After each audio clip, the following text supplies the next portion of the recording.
आप देख रहे हैं स्टोरीज की दुनिया।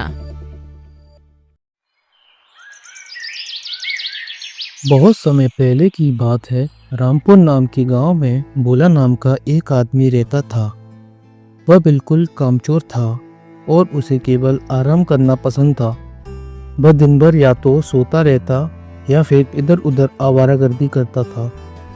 भोला के पिता रामप्रसाद जी बेहद मेहनती और ईमानदार इंसान थे। उसकी माँ बचपन में ही उसे छोड़कर चली गई थी। तब से उसके पिता ने ही उसकी देखभाल करके उसे बड़ा किया था। लेकिन बेटे की ऐसी आदतों ने उन्हें अंदर तक तोड़ दिया था। यह लड़का मेरी मेहनत की कमाई का मोल नहीं समझता।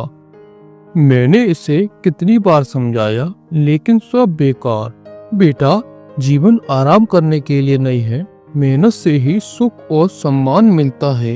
अगर तुम ऐसे ही रहोगे तो आगे क्या करोगे?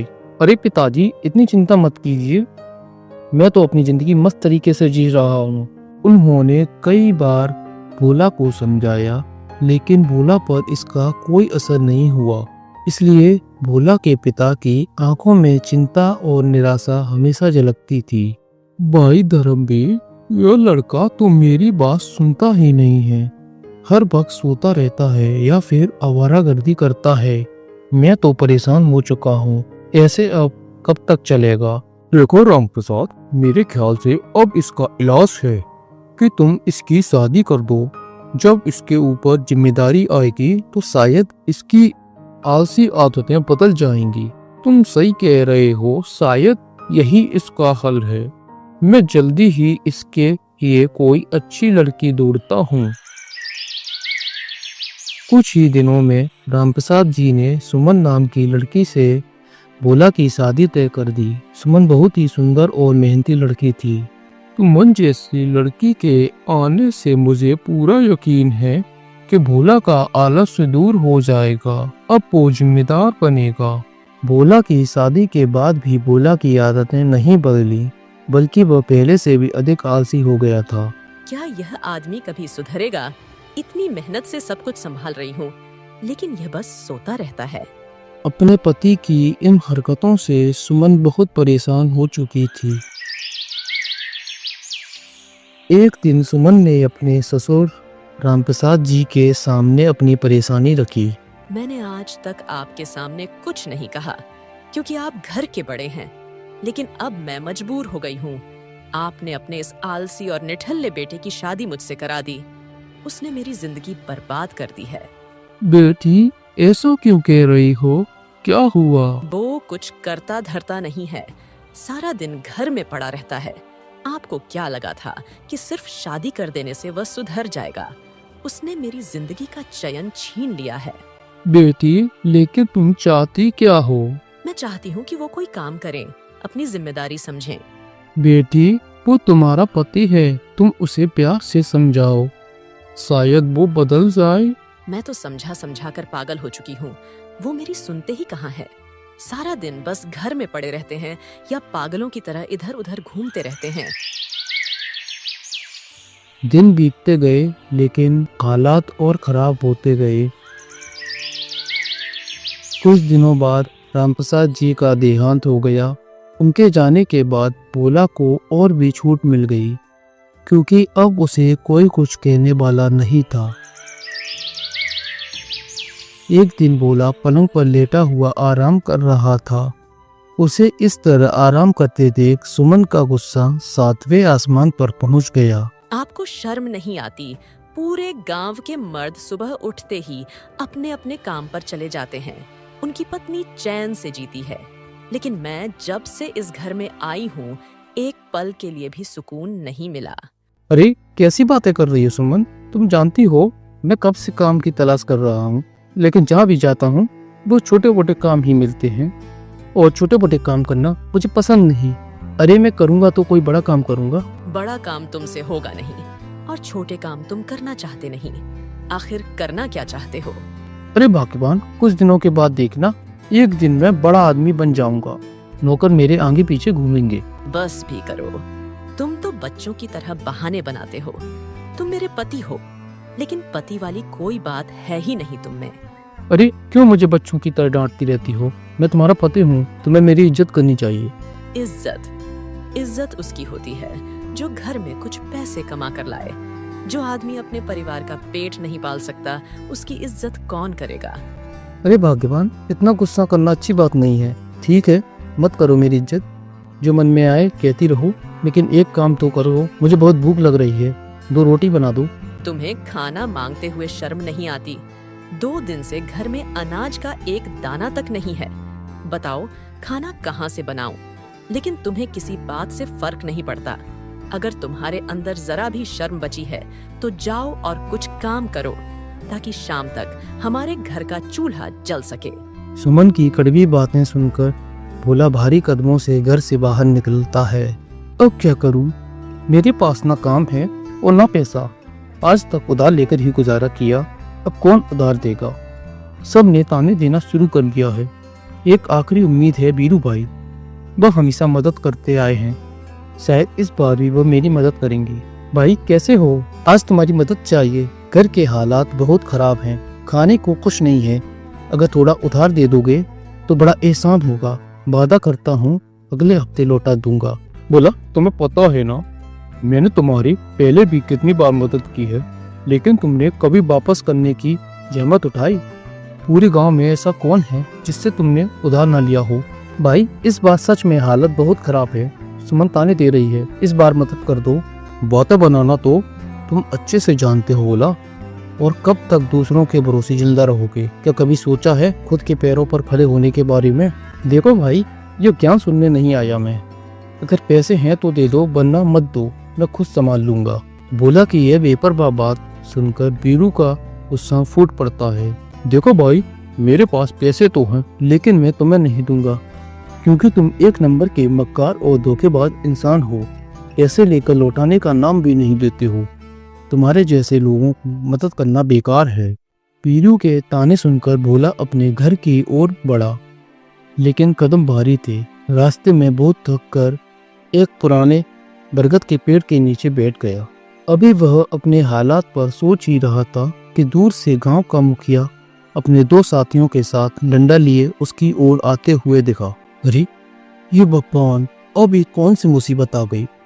ये मुखिया जी तो मुझसे पैसे के लिए ही आए होंगे। अब मैं क्या जवाब दूंगा? बहुत हो गया बोला, तूने मुझे कब से बेवकूफ बना रखा है। तुझे अपनी चालाकियों और झूठे वादों का हिसाब देना ही होगा। इस बार तेरी कोई बहानेबाजी नहीं चलेगी। आज मैं तुमसे अपने पैसे वापस लेकर ही जाऊंगा। मुखिया जी मेरी बात सुनिए, इस वक्त मेरी हालत बहुत खराब है। घर में खाने को कुछ नहीं है, बस थोड़ा और समय दीजिए। मैं वादा करता हूँ कि आपकी पाई पाई लौटा दूंगा। अगर तुझे पैसे देने होते तो तू कब का दे चुका होता। तेरे बहानों की कोई कीमत नहीं है। तुझसे बड़ा कामचोर और धोखेबाज इंसान मैंने नहीं देखा। अरे तुझे तो धरती का बोझ कहना चाहिए। मुखिया की कड़वी बातें सुनकर भोला समझ गया कि वह आज बचने वाला नहीं है। मुखिया जी एक आखिरी मौका दे दीजिए, मैं सच में वादा करता हूँ 1 महीने के अंदर सारी पैसे लौटा दूंगा। अरे देखते क्या हो, इसे मारो, तब तक मारो जब तक इसे अपनी औकात याद ना जाए। अब यह किसी से उधार लेने की हिम्मत नहीं करेगा। मुखिया के साथी भोला को मारने ही वाले थे कि अचानक सुमन वहां पहुंच जाती है। मुखिया जी इन्हें छोड़ दीजिए, मैं आपसे वादा करती हूँ कि यह आपका पैसा लौटा देंगे। कृपया इन्हें मत मारिए। सुमन, सुन तुम्हारी बात मानकर मैं इसे छोड़ रहा हूँ, लेकिन सुन लो, अगर इसने 1 महीने के अंदर मेरे पैसे नहीं लौटाए तो अगली बार इसका वो हाल करूंगा जो ये जिंदगी भर याद रखेगा। इतना कहकर मुखिया अपने घर चला जाता है। कब तक मैं तुम्हें पिटने से बचाती रहूंगी? अगर तुमने 1 महीने के अंदर पैसे नहीं लौटाए तो मुखिया तुम्हारी हड्डी पसली तोड़कर रख देगा। सुमन सही कह रही है, अगर मैंने पैसे नहीं लौटाए तो मेरी हालत बहुत बुरी हो जाएगी। लेकिन पैसे कहाँ से लाऊं? यहाँ एक काम कर सकता हूँ। हमारे पास 2 बैल हैं, उनमें से एक बैल मुखिया जी को दे देता हूँ। इस तरह मैं उनसे थोड़ी मोहलत ले सकता हूँ। अगली सुबह भोला एक बैल की पेशकश करने के लिए मुखिया के घर पहुँचता है। मुखिया जी, मैंने आपके पैसे नहीं लौटा सकता क्योंकि मेरे पास पैसे नहीं हैं, लेकिन मेरे पास 2 बैल हैं। मैं आपको एक बैल दे देता हूँ। जब मेरे पास पैसे होंगे, तो मैं अपना बैल वापस ले जाऊंगा। अरे वाह, आज तूने काम की बात की है। अगर मैंने पैसे नहीं लौटाए तो मेरी हालत बहुत बुरी हो जाएगी। सुमन, सुन तुम्हारी बात मान कर मैं इसे छोड़ रहा हूँ, लेकिन सुन लो, अगर इसने 1 महीने के अंदर मेरे पैसे नहीं लौटाए तो अगली बार इसका वो हाल करूंगा जो ये जिंदगी भर याद रखेगा। मुखिया जी इन्हें छोड़ दीजिए, मैं आपसे वादा करती हूँ कि यह आपका पैसा लौटा देंगे। कृपया इन्हें मत मारिए। जा अपना बैल ले आ। मुखिया जी, बैल भारी हैं, आप अपने किसी आदमी को मेरे साथ भेज दीजिए, वो बैल लेकर आ जाएगा। मुखिया अपने एक आदमी को भोला के साथ भेजता है। भोला अपने बैलों में से एक बैल उसे सौंप देता है। बैल लेकर मुखिया का आदमी वापस लौट जाता है। उसके बाद भोला अपनी पत्नी सुमन के पास जाता है। सुमन, आज मैंने मुखिया जी का सारा कर्ज चुका दिया है, अब वो कभी हमारे दरवाजे पर नहीं आएंगे। लेकिन तुम्हारे पास पैसे नहीं थे, फिर तुमने मुखिया जी के पैसे कैसे दिए? सुमन, मैंने अपना एक बैल मुखिया जी को दे दिया है उनके कर्जे के बदले। अब हमारी जिंदगी से उनका झंझट हमेशा के लिए खत्म। क्या तुमने बैल दे दिया और तुम इसे समझदारी मान रहे हो? क्यों, इसमें गलत क्या है? बेवकूफ मुखिया जी नहीं, आप हो। एक बैल के बिना तुम खेत कैसे जोतोगे? अब एक बैल हमारे किस काम का है? हे ईश्वर, मेरी तो किस्मत ही फूट गई। ऐसा निकम्मा और मूर्ख पति मिला है, अब मैं क्या करूं? सुमन, मुझसे बहुत बड़ी गलती हो गई। यह तो मैंने सोचा ही नहीं कि एक बैल के बिना हम गुजारा कैसे होगा। मुझे कुछ नहीं पता, मुझे मेरा बैल वापस चाहिए। तुम किसी भी तरह मुखिया जी से जाकर बैल वापस लेकर आओ, अभी के अभी। भोला शर्मिंदा होकर सिर झुकाता है और फिर वह घर से बाहर निकल जाता है। भोला जंगल में जाकर एक पेड़ के नीचे बैठकर अपनी बेवकूफ़ी पर पछताने लगा। बस सोचने लगा कि अब हालत वो कैसे संभाले। अचानक उसे किसी की आवाज़ सुनाई देती है। भोला चौंक कर चारों ओर देखता है। दूर पेड़ के दूसरी तरफ एक साधु बाबा प्यास से बेहाल होकर जमीन पर गिरे हुए थे। उसने बाबा के चेहरे पर पानी छिड़का और फिर उन्हें पानी पिलाया। इसके बाद बाबा होश में आ गए। धन्यवाद बेटा, तूने मेरी प्यास बुझाई। अब सुन, मैं जानता हूँ कि तुझे कौन सी परेशानी सता रही है। बाबा, आप मेरी परेशानी कैसे जानते हैं? बेटा, मैं तेरी परेशानी का कारण जानता हूँ। गांव का मुखिया तेरा एक बैल ले गया। तूने गांव वालों से कर्जा बहुत ज्यादा ले रखा है। तेरी पत्नी भी तुझसे नाराज है और तू यही सोच रहा है कि इन सभी मुसीबतों से कैसे छुटकारा पाए। बाबा, आज की बातें बिल्कुल सही हैं, पर मैं इस सब से हल नहीं निकाल पा रहा हूँ। समझ नहीं आ रहा कि क्या करूँ। घबराओ मत बेटा, हर समस्या का समाधान होता है। ईश्वर पर भरोसा रख और सच्चे मन से प्रयास कर। लेकिन याद रखना, दूसरों की मदद करना और सच्चाई के रास्ते पर चलना ही तेरा असली कर्तव्य है। बाबा जी, मुझे इस बार इस संकट से निकाल लीजिए। मुझे कोई उपाय बताइए। मैं आपकी कृपा और सलाह की हमेशा आभारी रहूंगा। ठीक है बेटा, मैं जानता हूँ कि तेरे पास कुछ नहीं है और तेरे खेत खाली पड़े हैं, पर अब सुन, मैं तुझे एक वरदान देता हूँ। आज से तेरे अंदर 100 बहनों की ताकत होगी। तू जो भी काम करेगा उसमें थकान नहीं महसूस होगी। अब बस तू पूरी लगन और मेहनत से काम कर। धन्यवाद बाबा जी, मैं आपका एहसान कभी नहीं भूलूंगा। अब मैं कड़ी मेहनत करूंगा और अपना जीवन बदलने की पूरी कोशिश करूंगा। साधु बाबा ने मुस्कुराते हुए भोला को आशीर्वाद दिया और वहां से चले गए। भोला भी अपने भीतर नई ऊर्जा और उम्मीद के साथ वहां से चल पड़ा। अगली सुबह सुमन ने जब उठकर देखा तो भोला बिस्तर पर नहीं था। वह उसे ढूंढते हुए खेतों की तरफ गई। वहां उसने देखा कि भोला अकेले ही पूरे खेत का काम कर रहा था, वो भी बिना किसी की मदद के। यह देखकर सुमन हैरान रह गई। आखिर ऐसा क्या हुआ कि ये इतने मेहनती हो गए? यह तो बिना किसी मदद के पूरा खेत अकेले ही जोत रहे हैं। यह तो कमाल हो गया। कुछ ही दिनों में यह बात पूरे गांव में फैल गई कि भोला बिना किसी मदद के खेत में सारा काम कर लेता है, वो भी बिना थके। गांव के लोग भी अब उसे अपने खेतों में काम करने के लिए बुलाने लगे। आप कितनी मेहनत करते हैं, दिन रात खेतों में काम करते हैं। आप न सिर्फ अपने खेत बल्कि पूरे गांव के खेतों का भी काम कर देते हैं और जरा भी आराम नहीं करते। आपको थकान नहीं होती क्या? आखिर ये क्या हो गया है आपको? पता नहीं सुमन, लेकिन मैं कितना भी काम कर लूं मुझे थकान महसूस नहीं होती। लगता है ये बाबा जी का आशीर्वाद है। फिर भोला ने सुमन को साधु बाबा के आशीर्वाद के बारे में बताया। अच्छा जी, यह बात है। ठीक है, आप जाइए अपना काम खत्म कीजिए, लेकिन अपने स्वास्थ्य का भी ख्याल रखें। भोला के जाते ही सुमन उसी पुराने बरगद के पेड़ के पास जाती है जहाँ भोला को साधु बाबा का आशीर्वाद मिला था। थोड़ी देर बाद साधु बाबा वहाँ आते हैं। क्या बात है बेटा, तुम इतनी परेशान क्यों हो? बाबा जी, मुझे समझ में नहीं आ रहा कि यह सब कैसे हो रहा है। भोला की मेहनत तो अब अद्भुत हो गई है, वह बिना थके दिन रात काम करते हैं, लेकिन मुझे डर है कि कहीं यह उनकी सेहत के लिए हानिकारक न हो। वह अब बहुत काम करने लगे हैं और खुद को बहुत थका रहे हैं। क्या यह सही है? क्या हमें कुछ सावधानी नहीं बरतनी चाहिए? यह बात सुनकर साधु बाबा थोड़ी देर के लिए सोचने लगे। बस समझ गए कि सुमन का उद्देश्य भोला की मदद करना था, लेकिन अब उसे अपनी मेहनत से आगे बढ़ने का मौका देना चाहिए। बेटी, मैंने ही भोला को यह वचन दिया था। तुम मुझसे क्या चाहती हो, यह बताओ। बाबा जी, मैं चाहती हूँ कि आप वह वचन वापस ले लें।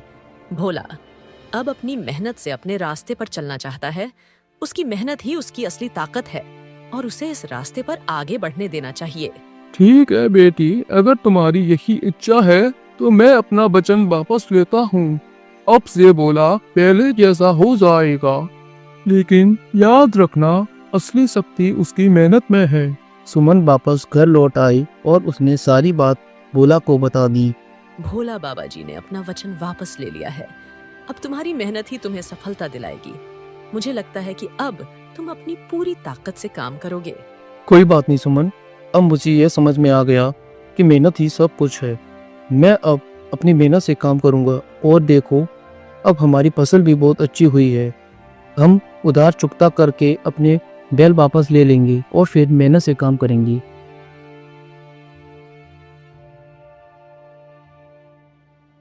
ऐसी ही दिलचस्प कहानियां देखने के लिए हमारे चैनल स्टोरीज की दुनिया को सब्सक्राइब करना न भूलें।